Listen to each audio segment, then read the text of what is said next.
Hi guys, another day, another vlog. Bali ngayong araw po pala, isasama ko kayo sa aking trabaho. Total wala din naman kayong ginagawa dyan, kaya tara, samahan nyo na lang ako. Unang-una sa lahat ay kailangan natin maligo. Syempre naman.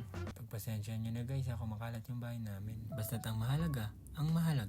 At ayan po, malapit na tayo matapos mag-BS. At para matapos na, ikat na. So ayan, kung kailan paalis na tayo, saka pa mumbon na nako. Pero syempre, di tayo papatalo dyan. Andito na nga pala ako guys, sa work ko guys. Kabilis lang no? Parang yung pag-iwan niya lang sa'yo.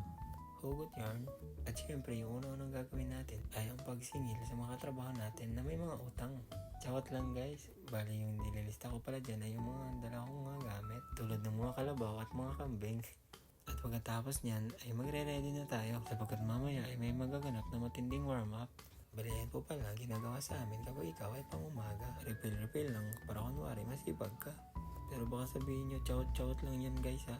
Talagang chawat lang yan. Napakaseryoso ko pala dito kasi inisip ko kung kailan ko ma-edit to.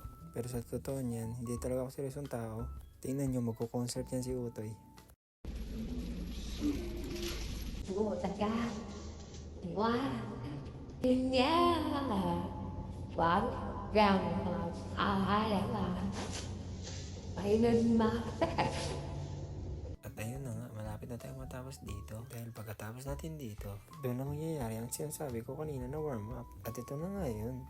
Bali yan po pala yung ginagawa namin sa umaga. Walis lang ng walis. Para di ka maalis. Oops, sa puso niyang matamis. Dito nga pala, pagwawalis mo ay dapat samahan mo na ng dustpan para di malipad kung saan. At sa pagwawalis mo dito ay samahan mo na rin ng gigil para mas mabilis kang matapos. Tulad ko guys, tinan nyo. Diba? Ang bilis. O di kaya naman ay samahan nyo ng sayaw. Tulad dito DJ, the best. Gibunal.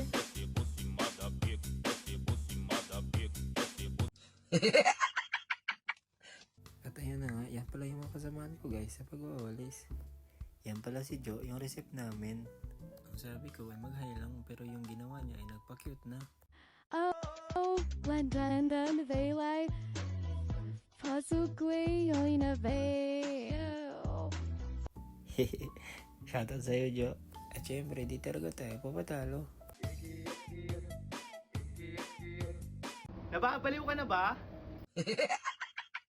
Talagang dinadaan na lang namin yan sa pagpapatawa guys. Kasi po sa mga puntong yan ay parang nakakaramdam na ng pagod si Utoy. Okay lang daw mapagod, basta magpatuloy. Ayan nga pala yung kasama namin sa Telly. Shoutout sa'yo Telly. At yan naman yung isa si Ryan. Balik kami pong lahat ay mga opening shift. Kaya ito po talagang ginagawa sa amin pag ikaw ay opening. Pero huwag kayong mag-alala guys kasi malapit na kaming matapos. Sa wakas. Bali ito po palang after namin magwalis. Hindi ko na-videoin kasi kanina yung before.